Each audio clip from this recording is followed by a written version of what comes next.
नमस्कार। देश काल में आपका स्वागत है। मैं हूं मुकेश कुमार। दोस्तों, मोदी सरकार का रवैया दूसरे देशों या बाह्य सुरक्षा के मामले में पहले ही हम देख चुके हैं कि कैसा रहा है, उसके परिणाम क्या रहे हैं। चाहे वो पाकिस्तान के साथ हो और चाहे चीन के साथ हो, दोनों के मामले में, चाहे वो गलवान पर घाटी में चीन के कब्जे की बात हो या फिर ऑपरेशन सिंदूर में अचानक युद्ध विराम की बात हो, दोनों स्तरों पर हमने देख लिया कि मोदी सरकार का रुख, रवैया, रणनीति, विदेश नीति कितनी कमज़ोर रही है, कितनी लचर साबित हुई है। लेकिन आंतरिक सुरक्षा के मामले में भी मोदी सरकार फेल साबित हो रही है। ख़ास तौर पर अगर हम सीमांत राज्यों की बात करें, सीमावर्ती राज्यों की बात करें, तो वहाँ लगातार असंतोष बढ़ता जा रहा है। हम मणिपुर के हालात जानते हैं। 2.5 सालों से वहाँ अशांति कायम है। कुकी और मैतेई समुदायों के बीच जो चल रहा है, उसे रोकने के लिए केंद्र सरकार ने कोई ऐसी कार्रवाई नहीं की जिसका असर दिखता।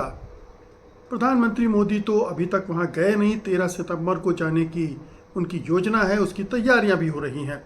लेकिन मणिपुर अशांत है, मणिपुर अशांत है, नागालैंड अशांत है, मिज़ोरम भी अशांत है। क्योंकि मणिपुर अशांत है तो कुकी समुदाय मिज़ोरम में भी हैं और वहाँ भी अशांति पैदा हो जाती है।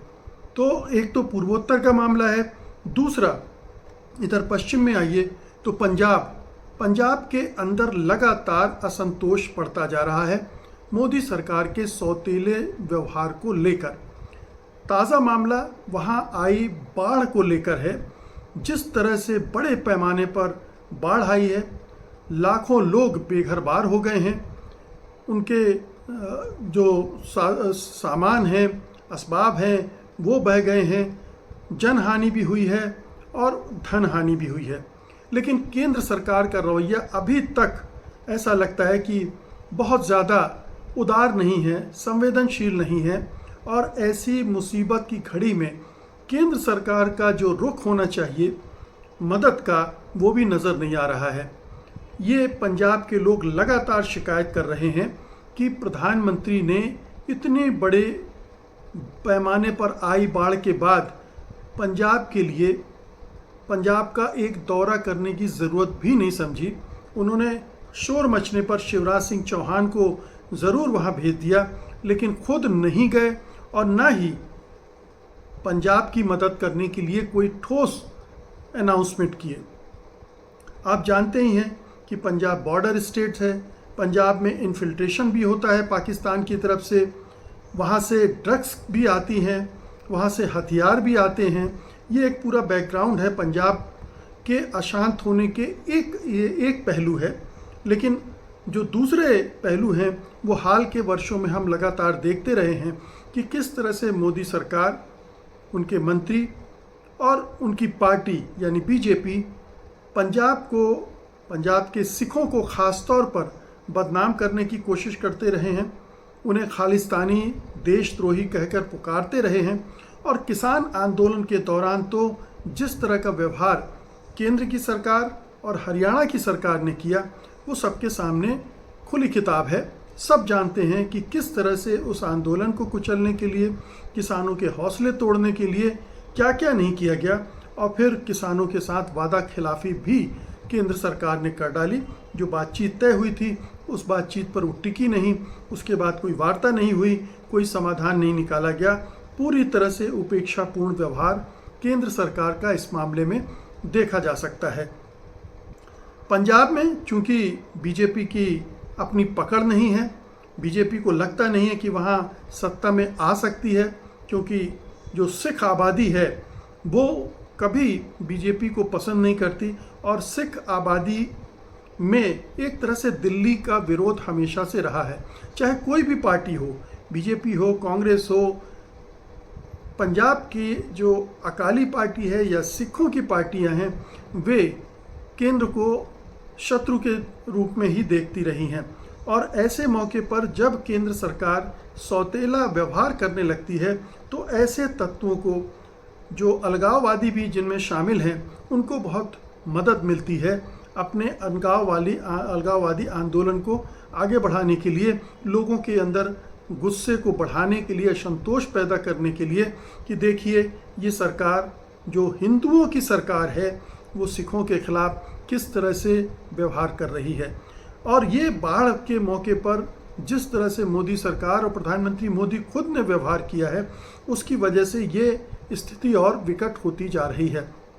ये कहा जा रहा है कि प्रधानमंत्री मोदी और उनकी पार्टी या उनके जो चुनावी रणनीतिकार हैं अमित शाह इस कोशिश में है कि पंजाब के हिंदुओं की गोलबंदी की जाए और सिखों को अलग थलग कर दिया जाए, और इस तरह से पंजाब में सत्ता पर काबिज हुआ जा सकता है। क्योंकि बहुत सारे राज्यों में मोदी सरकार ने, बीजेपी ने इस तरह के फार्मूले गढ़े हैं जहां पर बहुमत को दरकिनार किया जाए या बड़े जो सामाजिक समूह हैं उनको साइडलाइन करके एक नया ऐसा सामाजिक गणित बैठाया जाए, राजनीतिक समीकरण बनाया जाए जिनसे उन राज्यों में उसका दखल बढ़े और वो सत्ता में आ जाए। जैसे कि बंगाल में लगातार वो कोशिश करती रही है, वहाँ उसका कोई ख़ास आधार नहीं था, फिर भी लगातार उसने इसी तरह के दांव खेल कर वहाँ कोशिश की। हरियाणा में इसी तरह से उसने जाट को दरकिनार करके एक नया समीकरण बनाने की कोशिश की। तो कई राज्यों में इस तरह से बीजेपी ने सत्ता पर काबिज होने की कोशिश की और कई जगह सफल भी हुई। तो पंजाब में भी ये लोग मान रहे हैं, विश्लेषक ऑब्जर्वर मान रहे हैं कि मोदी सरकार सिखों की परवाह इसलिए नहीं कर रही है कि उसे लग रहा है कि सिखों के वोट तो मिलने नहीं है, उनको बाढ़ में डूबते हैं डूबें, किसान को नुकसान होता है उन्हें कोई फ़र्क नहीं पड़ता। और इसीलिए उन्होंने किसान आंदोलन के दौरान भी परवाह नहीं की और अब बाढ़ के दौरान भी केंद्र सरकार और मोदी सरकार परवाह नहीं कर रहे हैं। तो ये जो उपेक्षा है अंततः जो अलगाववादी तत्व हैं उनके हक में जाता है, वो इसका लाभ उठाते हैं। और मैंने जो शुरू में कहा था कि ये सरहदी सूबा है, बॉर्डर स्टेट है, जहाँ पर बहुत ही संवेदनशील ढंग से काम करने की ज़रूरत होती है। यहाँ अपने राजनीतिक स्वार्थों को किनारे रखकर काम करने की ज़रूरत होती है और ख़ासतौर पर जो केंद्रीय सत्ता पर काबिज है पार्टी, उसको ये ध्यान में रखना होता है कि उसकी नीतियों से राज्य में ये भावना न पनपे कि दिल्ली उनके साथ दुर्व्यवहार कर रही है, सौतेला व्यवहार कर रही है, और उसके आधार पर जो देशी विदेशी खालिस्तानी समर्थक हैं अपने एक आधार ढूंढने की कोशिश करें, एक आंदोलन खड़ा करने की कोशिश करें। हम सब जानते हैं कि ऑलरेडी जो अकाली दल है और दूसरे जो सिखों के नेतृत्व करने वाली पार्टियां हैं, तीन कोने में वो बट रही हैं और धीरे धीरे वहाँ गुस्सा भी बढ़ रहा है। तो इस बाढ़ के मौके पर केंद्र सरकार को, प्रधानमंत्री मोदी को ज़्यादा उदारता के साथ सामने आना चाहिए। लेकिन मोदी सरकार इस मामले में अब कुख्यात हो चुकी है कि किसी राज्य में अगर किसी दूसरे दल की सरकार है बीजेपी के इतर, तो उसका रवैया एकदम से अलग हो जाता है। ये हमने जम्मू कश्मीर में देखा कि उसने किस तरह से वहाँ जब बाढ़ आई तो उन्होंने उस तरफ ध्यान भी नहीं दिया। इसी तरह से तमिलनाडु को शिकायत है, केरल को शिकायत है और भी कई राज्यों को शिकायत है कि उन राज्यों में जब कोई प्राकृतिक आपदा आती है तो प्रधानमंत्री मोदी और उनकी सरकार आंखें बंद कर लेती है, कोई मदद नहीं देती या इतनी कम मदद देती है जिससे उस तरह के उपाय करना मुश्किल हो जाता है। तो पंजाब के ये हालात हैं। हम सब जानते हैं कि जम्मू कश्मीर के हालात भी कोई बहुत अच्छे नहीं हैं, बल्कि कहना चाहिए बुरे हैं। लगातार वहाँ इंसर्जेंसी हो रही है, आतंकवादी घटनाएं हो रही हैं। पहलगाम घटना चूँकि इतनी बड़े पैमाने पर फैल गई और उसके बाद ऑपरेशन सिंदूर हुआ, इस वजह से हाईलाइट भी हुआ, लेकिन उसके पहले भी पिछले 5 सालों में वहाँ ढेर सारी आतंकवादी घटनाएं हुई हैं। उसके आंकड़े, सरकारी आंकड़े मौजूद हैं जो बताती हैं कि कम से कम 40 आतंकवादी हरकतें हुई हैं और ऑपरेशन सिंदूर के बाद भी कुछ घटनाएं ऐसी हो चुकी हैं। तो जम्मू कश्मीर बॉर्डर स्टेट वहाँ भी अशांति है। केंद्र सरकार की उपेक्षा को लेकर अशांति है, क्योंकि जिस तरह से उसके अधिकारों का हरण किया गया और नई सरकार सत्ता में आने के बावजूद गवर्नर रूल ही चल रहा है, राज्य सरकार के हाथ में कोई बहुत अधिकार नहीं दिए गए हैं और केंद्र सरकार वादे के बावजूद स्टेट का दर्जा देने से लगातार पीछे भाग रही है। वादा तो करती है लेकिन निभाती नहीं है। सुप्रीम कोर्ट को कहने के बावजूद अभी तक उसने कोई कदम नहीं उठाया है। तो ये तमाम बॉर्डर स्टेट्स हैं, चाहे वो पूर्वोत्तर के हों चाहे पश्चिमोत्तर के हों, सभी जगह केंद्र सरकार को लेकर असंतोष बढ़ रहा है और ये भारत जैसे विशाल राज्य के लिए कतई अच्छा नहीं है, क्योंकि इस असंतोष का फ़ायदा विदेशी शक्तियां उठाती हैं, उठा रही होंगी। पाकिस्तान जम्मू कश्मीर और पंजाब में उठा रहा होगा और जो चीन है वो लद्दाख, पूर्वोत्तर के राज्यों म्यांमार, मणिपुर वगैरह में ये अपने ढंग से आतंकवादी संगठनों, अलगाववादी संगठनों को मदद देकर वहाँ अस्थिरता को और बढ़ावा दे रहा होगा। तो केंद्र सरकार इन मामलों को गंभीरता से नहीं ले रही और सबसे बड़ी जो दुखद बात है कि प्रधानमंत्री नरेंद्र मोदी ने मणिपुर को लगभग 2.5 साल तक अनदेखा करते रहे।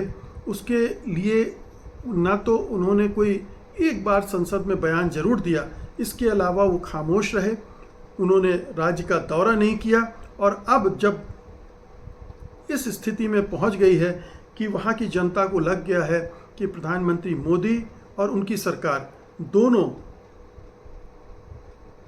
मणिपुर के मामले में बहुत ही उदासीन, तटस्थ, यहाँ तक कि उपेक्षापूर्ण रवैया रखते हैं, तो वहाँ एक तरह का एलिनेशन बढ़ता जा रहा है। 13 सितंबर को प्रधानमंत्री वहाँ जाएंगे, उनके जाने से क्या फ़र्क पड़ेगा? क्या अब 2.5 साल बाद उनकी सूरत देखकर वो लोग जिन्होंने 2.5 साल की हिंसा में बहुत कुछ देखा है, हज़ारों लोग अभी भी शरणार्थी शिविरों में रह रहे हैं, सैकड़ों की तादाद में लोग मारे गए हैं, ऐसी सूरत में आप सोचिए कि प्रधानमंत्री का दौरा क्या कर सकता है। वो वहाँ लगभग 3 घंटे गुजारने वाले हैं, इम्फाल में कंगला फोर्ट पर और चूड़ाचंदपुर में पीस ग्राउंड में उनके कार्यक्रम आयोजित किए जाने हैं। सुरक्षा की दृष्टि से नो ड्रोन जोन घोषित कर दिया गया है, सड़कें साफ की जा रही हैं, स्टेज बनाए जा रहे हैं। ये कहा जा रहा है कि शायद कोई राहत पैकेज का ऐलान भी प्रधानमंत्री कर सकते हैं, कोई शांति समिति भी गठित करने की बात कर सकते हैं। लेकिन क्या ये काफ़ी होगा? प्रधानमंत्री क्या मणिपुरियों के, मैतेई और कुकी समुदायों की जो भावनाएं आहत हुई हैं और जो उन्होंने इस दौर में पूरे हिंसा से गुजरे हैं, उसके बाद ये जो बहुत देर से दी जा रही दवा क्या कारगर साबित होगी? बहुत सारे लोगों को लगता है कि मणिपुर जाने से मोदी के कुछ नहीं बदलने वाला है, वो स्थितियां बहुत ही हाथ से निकल गई हैं और वो दुरुस्त नहीं होगी। तो मणिपुर का तो मामला ये है। पंजाब को अभी भी केंद्र सरकार संभाल सकती है अगर वो जो कहा जा रहा है कि वहाँ पर बड़े पैमाने पर राहत की ज़रूरत है, मदद की ज़रूरत है। राज्य सरकार ने 60,000 करोड़ रुपए मांगे हैं बाढ़ से हुए नुकसान से निपटने के लिए, जिसकी घोषणा अभी तक मोदी सरकार ने नहीं की है। कितना देगी ये भी घोषणा नहीं की है और इस वजह से ये जो देरी हो रही है, और हर बार देरी होती, चाहे वो मणिपुर का मामला हो, जम्मू कश्मीर का मामला हो और अब पंजाब का मामला हो, ये देरी जो है वो निश्चित रूप से नुकसान खड़ा कर रही है भारत के लिए। और सीमांत राज्यों की ये अस्थिरता, या यूँ कहें कि वहाँ पैदा हो रहा असंतोष किसी भी दिन एक विस्फोटक रूप ले सकता है और ये पूरे देश के लिए चुनौती बन सकता है।